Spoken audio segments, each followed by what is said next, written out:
Gloire à Dieu. Dieu parle au cœur d'une manière et tantôt d'une autre. Voilà, content de pouvoir ouvrir la parole avec vous ce matin. Je vous invite déjà premièrement à ouvrir la parole dans Matthieu chapitre 5 au verset 6. Vous avez déjà entendu ce verset à travers notre frère Luc. Mais avant, je voudrais vous demander, est-ce que vous trouvez que ce monde est juste? Est-ce que la justice de ce monde, pour vous, vous paraît parfaite? Non? Le monde est plutôt perdu, effectivement. On sait que dans ce monde, quand on fait un peu le topo du monde, on sait que malheureusement, il y a des pays qui vivent dans l'opulence et d'autres pays qui vivent dans la famine. On sait qu'il y en a qui sont riches, il y en a d'autres qui sont pauvres. Il y en a qui malheureusement ont une belle vie, d'autres qui ont une vie qui n'est que labeur et qui n'est que tristesse et détresse. Donc effectivement, quand on fait ce constat, on peut se dire, Seigneur, où est ta justice? On pourrait se demander, Seigneur, pourquoi eux ne peuvent pas avoir cette vie que moi j'ai aujourd'hui? Voilà ce qu'il est dit dans Matthieu chapitre 5 verset 6, je ne sais pas si... Voilà. Heureux ceux qui ont faim et soif de la justice, car ils seront rassasiés. Dans une autre traduction, dans la Bible français courant, il est dit « Heureux ceux qui ont faim et soif de vivre comme Dieu le demande, car Dieu exaucera leurs désirs. » Aujourd'hui, on va voir la justice de Dieu, vous l'avez bien compris. On va voir de quelle justice Dieu va-t-il parler. Laissez-moi vous parler aussi de Dieu qui lui-même a vécu depuis la création du monde, en fait, l'injustice. Dieu a créé un monde parfait, un monde qui était bon, qui était bien pour l'homme, avec des animaux, avec la nature, avec tout ce que l'on peut trouver, c'était parfait pour l'homme. Mais tout cela, voilà que à la création, Dieu va subir l'injustice de se faire voler tout ça par Satan.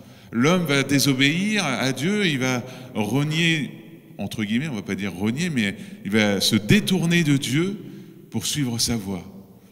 Dès la création du monde, déjà, Dieu vit cette injustice. Satan lui vole sa création. Des êtres humains qui se détournent de lui, des êtres humains qui ne veulent plus entendre parler de lui, alors que lui-même avait tout prévu pour l'être humain. Ce monde était parfait pour nous. Tout était bon pour nous. Plus loin dans la Bible, on découvre encore ce même Dieu qui a décidé de payer le prix fort de la mort pour pouvoir sauver ce monde, alors que ce n'est pas lui qui avait commis la faute. Ce même Dieu qui est descendu du trône, du ciel où il était, pour s'humilier jusqu'à la mort pour nous.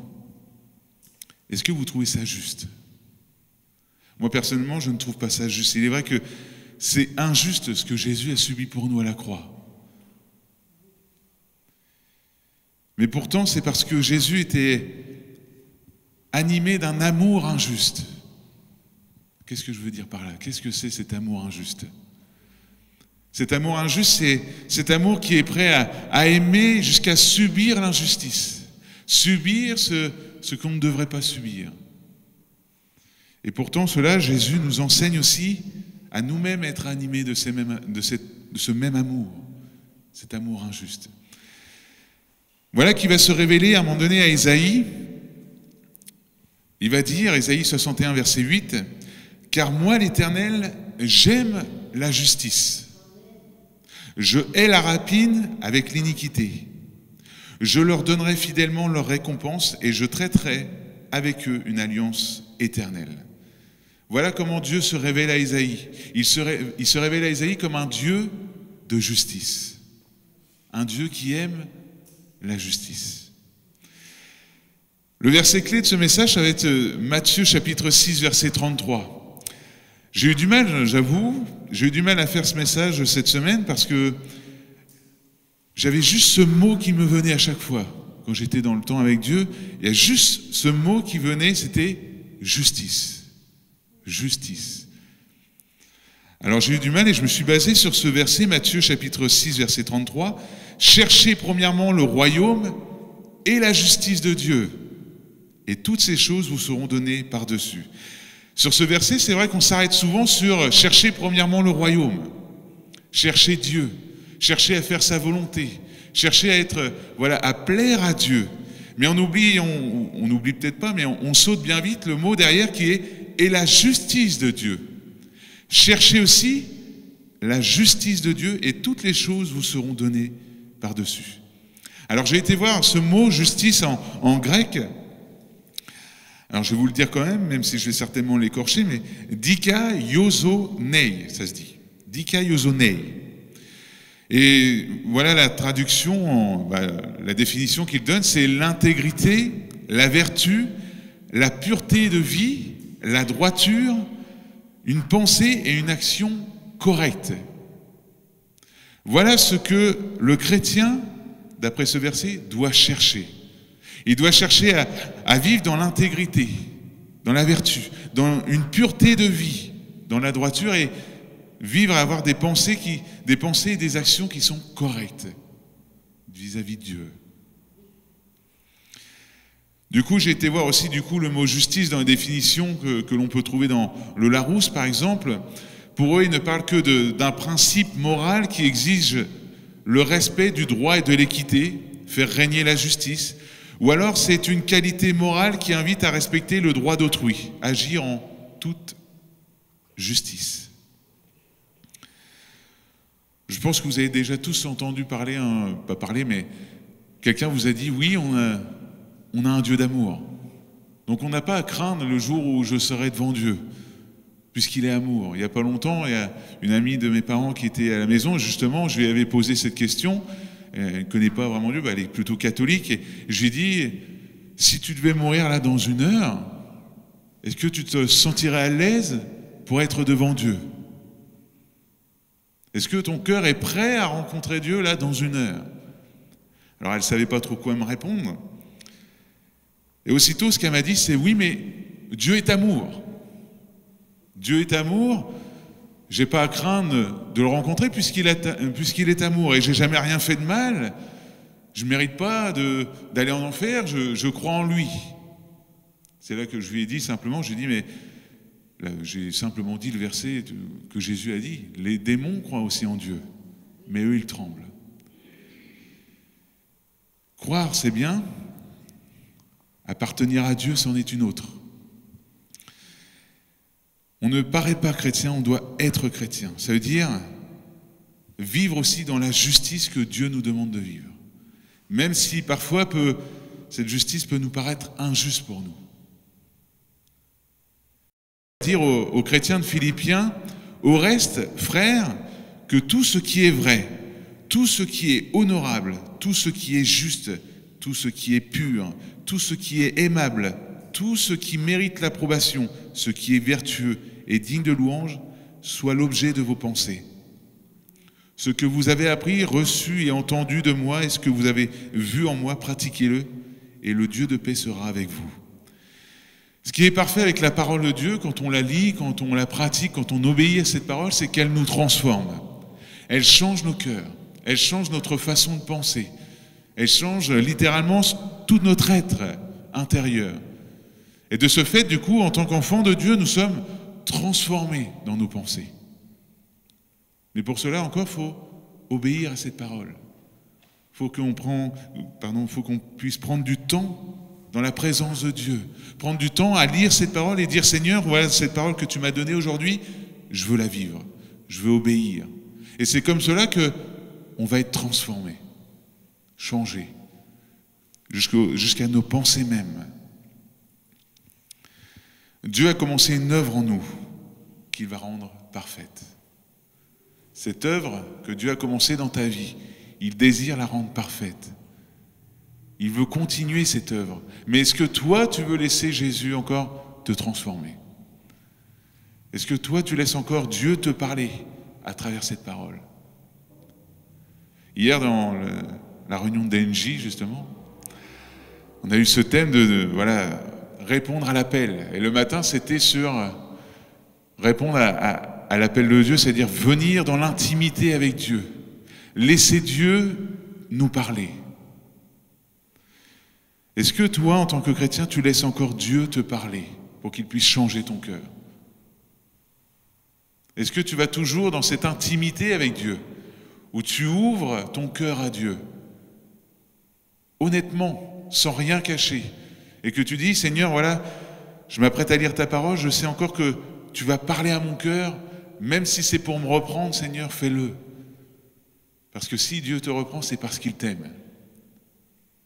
C'est parce qu'il t'aime et qu'il veut te voir sur le meilleur des chemins qui mènent au royaume de Dieu. Cherchez premièrement le royaume. Si c'est chercher premièrement le royaume, c'est chercher à laisser Dieu parler à nos cœurs, chercher Dieu à travers sa parole, chercher Dieu dans notre intimité, dans nos temps de prière.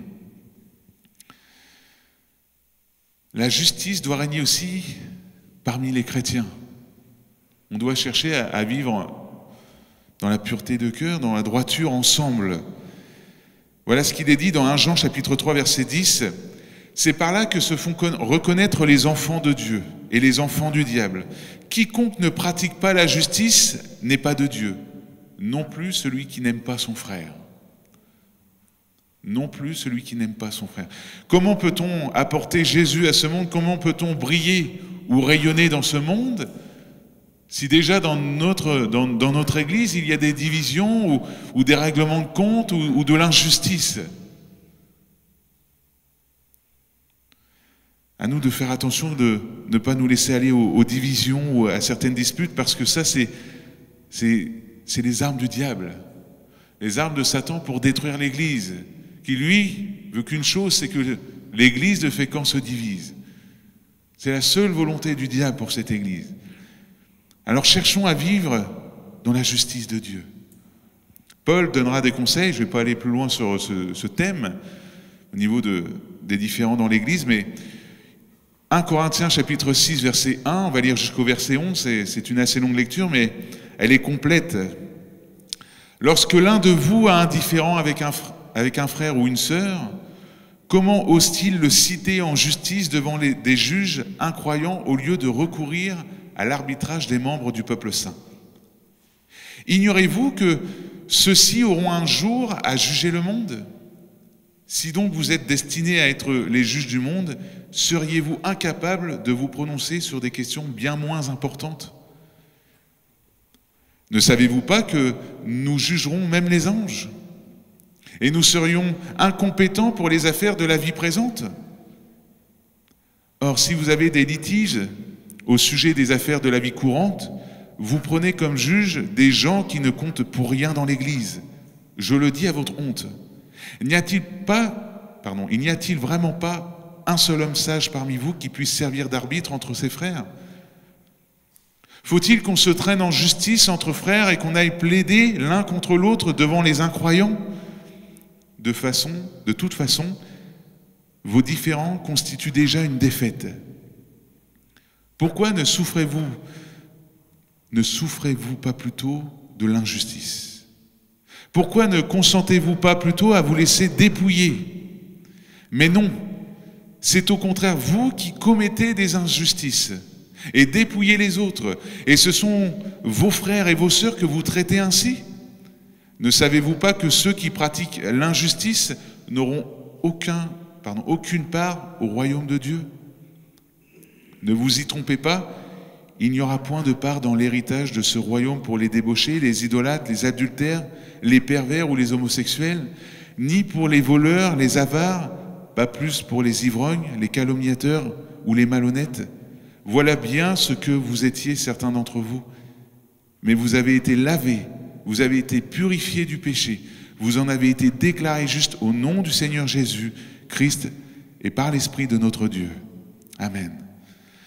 Paul va parler ouvertement, c'est assez clair, je ne vais pas plus détailler que ça, mais il va parler ouvertement de dire entre frères et sœurs, on ne se mène pas en justice, mais cherchons plutôt à être dans la paix, à être dans le pardon. Si on a quelque chose contre un frère ou contre une sœur, allez le voir pour, ensemble régler ce problème, et ne pas aller jusque devant les tribunaux pour dire, juger nos frères ou notre sœur. Paul parlera carrément en disant « C'est vous qui commettez des injustices en faisant ça ». Cherchons à vivre dans la justice de Dieu. Et cette justice, même si doit être animée de cet amour injuste. Cet amour injuste de dire « Oui, je dois pardonner même ce qui m'a fait mal. Je dois pardonner même ce que mon frère ou ma sœur m'a dit, ça m'a peut-être fait du mal, mais je dois être animé de cet amour injuste. » Jésus, sur la croix, a pardonné à ceux qui étaient en train de le clouer. On le voit bien à travers ça, cet amour injuste. Et nous, en tant que chrétiens, on doit être animés de cet amour, de dire « Seigneur, je veux être animé de ton amour, même si je dois pardonner ce qui m'a fait mal. Aide-moi à le faire. » Et tu verras que Dieu est capable de t'aider. Dieu est capable de t'aider à pardonner celui qui t'a fait du mal. Il y a une autre chose qui va contre la justice de Dieu. Et ça, c'est le péché. Le péché défie la justice de Dieu. C'est ce que dira John Bunyan, le prédicateur et écrivain qui a écrit le Voyage du pèlerin. Il a dit, le péché défie la justice de Dieu, il viole sa miséricorde, il raille sa patience, s'oppose à sa puissance, méprise son amour. Le péché défie la justice de Dieu. Il viole sa miséricorde, il raille sa patience, il s'oppose à sa puissance, il méprise son amour. 1 Jean chapitre 3 verset 4. Quiconque pêche transgresse la loi et le péché est la transgression de la loi. Or, vous le savez, Jésus a apparu pour ôter les péchés. Il n'y a point en lui de péché. Quiconque demeure en lui ne pêche point. Quiconque pêche ne l'a pas vu et ne l'a pas connu. Petits enfants, que personne ne vous séduise. Celui qui pratique la justice est juste, comme lui-même est juste. Celui qui pêche est du diable, car le diable pêche dès le commencement. Le Fils de Dieu est apparu afin de détruire les œuvres du diable. Quiconque est né de Dieu ne pratique pas le péché, parce que la semence de Dieu demeure en lui. Et il ne peut pécher, parce qu'il est né de Dieu. C'est par là que se font reconnaître les enfants de Dieu et les enfants du diable. Quiconque ne pratique pas la justice de Dieu, quiconque ne pratique pas la justice n'est pas de Dieu. Non plus celui qui n'aime pas son frère. On l'a déjà lu ce verset, mais on va certainement le relire. Ce n'est pas parce que nous avons été rachetés par Jésus, que nous savons que nous sommes sauvés par sa grâce, qu'on n'est plus sous la loi, qu'on doit continuer de pécher. Chaque jour, on doit chercher à vivre une vie qui est dans la sainteté, une vie qui est dans la justice de Dieu, dans la droiture de cœur, avec des pensées renouvelées, un cœur droit, un cœur qui est juste. C'est pourquoi, Éphésiens 6, verset 13, c'est pourquoi prenez toutes les armes de Dieu, afin de pouvoir résister dans le mauvais jour et tenir ferme après avoir tout surmonté. Tenez donc ferme, ayez à vos reins la vérité pour ceinture, revêtez la cuirasse de la justice. J'aime beaucoup cette image, la cuirasse de la justice. Vous savez ce que c'est qu'une cuirasse? Cuirasse, ça se porte sur le torse, c'est là. C'est-à-dire qu'on doit être dans la justice, porter cette justice. Que quand des personnes viennent à nous, qu'ils ne puissent pas trouver l'injustice, mais bien trouver la justice de Dieu, et avoir des chrétiens qui sont droits de cœur, des chrétiens qui cherchent à plaire à Dieu, qui se tiennent, on va revenir à ce verset d'hier, mais qui se tiennent à la brèche. Porter la cuirasse de la justice, être revêtu de la justice. Chercher en tout point, que ce soit dans nos pensées, dans nos actions, à être dans la justice de Dieu.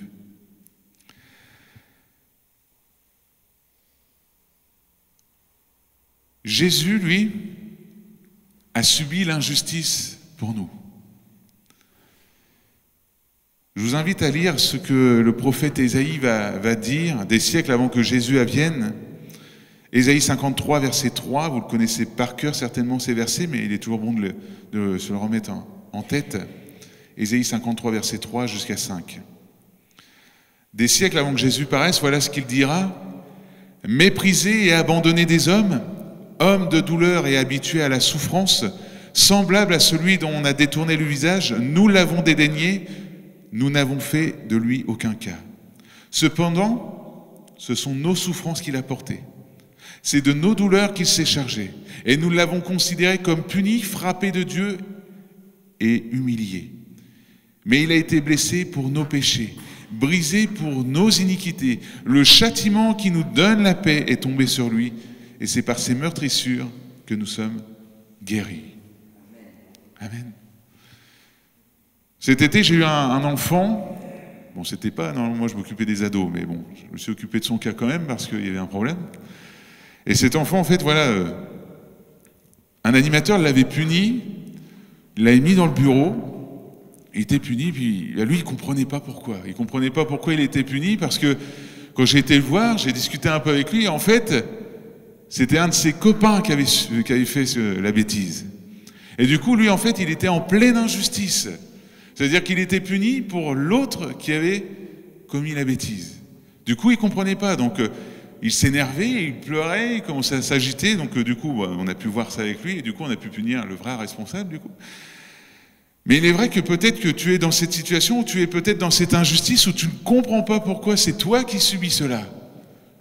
Tu ne comprends pas pourquoi tu passes par ces temps-là, et tu ne comprends pas pourquoi aussi Dieu n'agit pas. Je t'invite à te mettre devant Dieu déjà, premièrement, parce que des fois, on ne voit pas tout, on commet des choses et on ne voit pas tout. Et il est bon de se mettre devant Dieu pour qu'il nous révèle ce qu'il y a changé dans notre cœur. Parce que si on traverse par des phases comme ça, c'est parce qu'il y a toujours des choses à changer chez nous.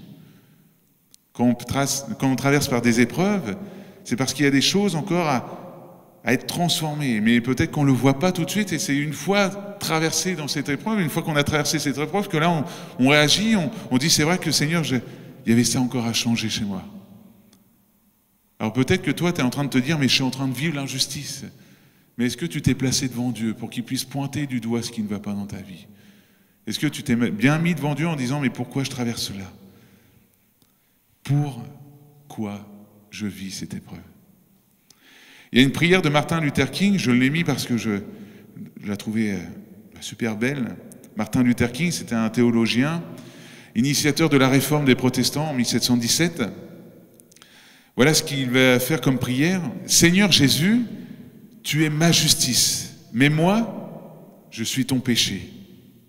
Tu as pris sur toi ce qui est à moi, tu m'as donné ce qui est tien, tu as accepté d'être ce que tu n'es pas, et ce que je n'étais pas, tu me l'as donné. Gloire à toi, Seigneur. Si Jésus a pris ton péché à la croix, c'est pour que toi, tu puisses vivre ensuite dans sa justice. Si Jésus a pris ton injustice, c'est pour que tu puisses être aujourd'hui dans sa justice. Le voilà l'amour injuste. Le voilà l'amour de Jésus qui a subi l'injustice pour nous, pour que nous puissions vivre dans sa justice et être libérés, racheter à un grand prix. Mais c'est à nous chaque jour, du coup, de chercher à vivre avec un cœur droit, dans la vertu, avec des pensées qui le glorifient. Et pour ça, on a une aide qui est importante, c'est la parole de Dieu. C'est Paul qui dira à Timothée, dans 2 Timothée chapitre 3, verset 16, « Toute écriture est inspirée de Dieu et est utile pour enseigner, pour convaincre, pour corriger, pour instruire dans la justice, afin que l'homme de Dieu soit accompli et propre à toute bonne œuvre. » La parole de Dieu nous instruit dans la justice. Elle nous instruit à mener une vie droite, mener une vie qui plaît à Dieu. Jacques chapitre 3 verset 18, Jacques dira encore, « Le fruit de la justice est semé dans la paix par ceux qui recherchent la paix. »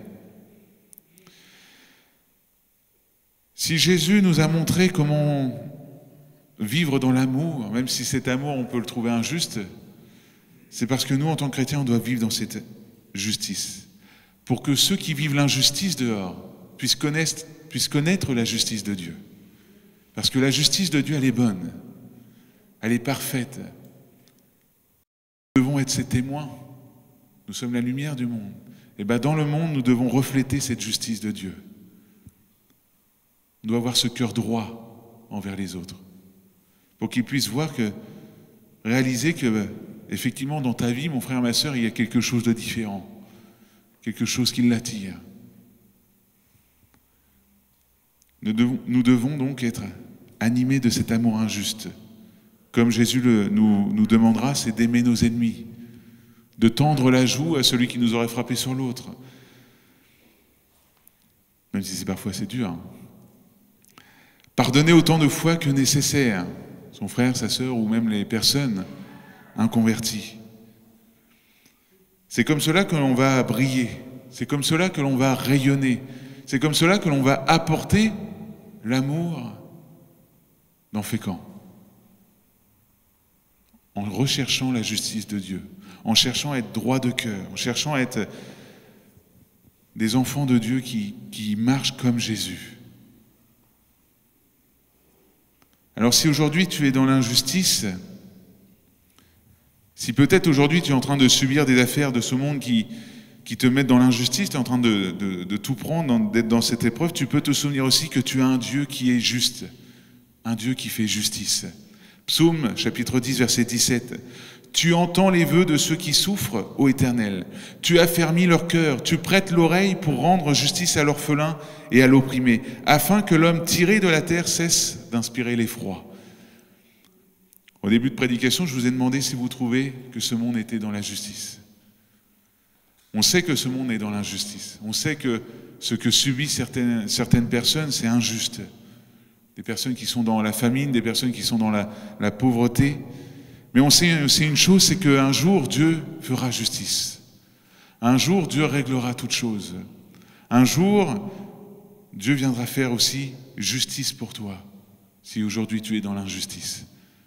Mais pour aujourd'hui, il te demande aujourd'hui à manifester cet amour injuste, à aimer celui qui t'a fait du mal, à aimer celui qui peut-être aujourd'hui t'attaque, à montrer cet amour, à pardonner et à mener cette vie droite, à chercher la justice toujours pour être cet enfant de Dieu qui suit Jésus fidèlement.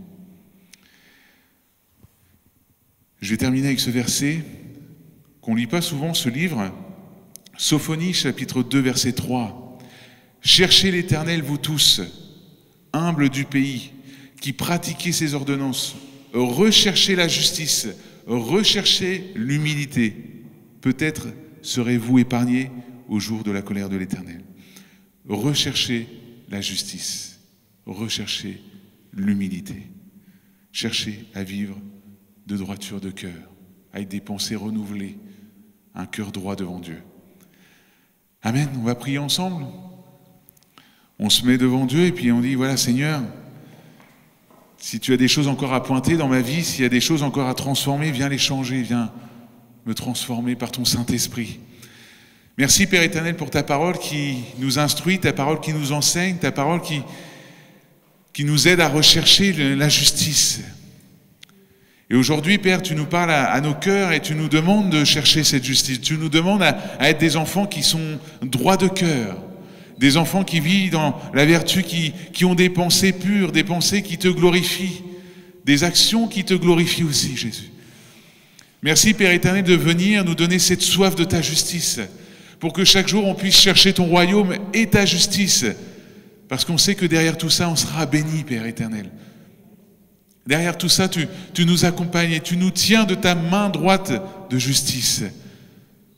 Merci, Père éternel, encore de venir nous remplir de ton Saint-Esprit, afin qu'il puisse venir nous reprendre sur des choses qui peut-être sont encore des péchés qui sont là encore dans nos vies, mais qu'on puisse, Seigneur, nous répandre devant toi, qu'on puisse changer et être transformés pour te glorifier.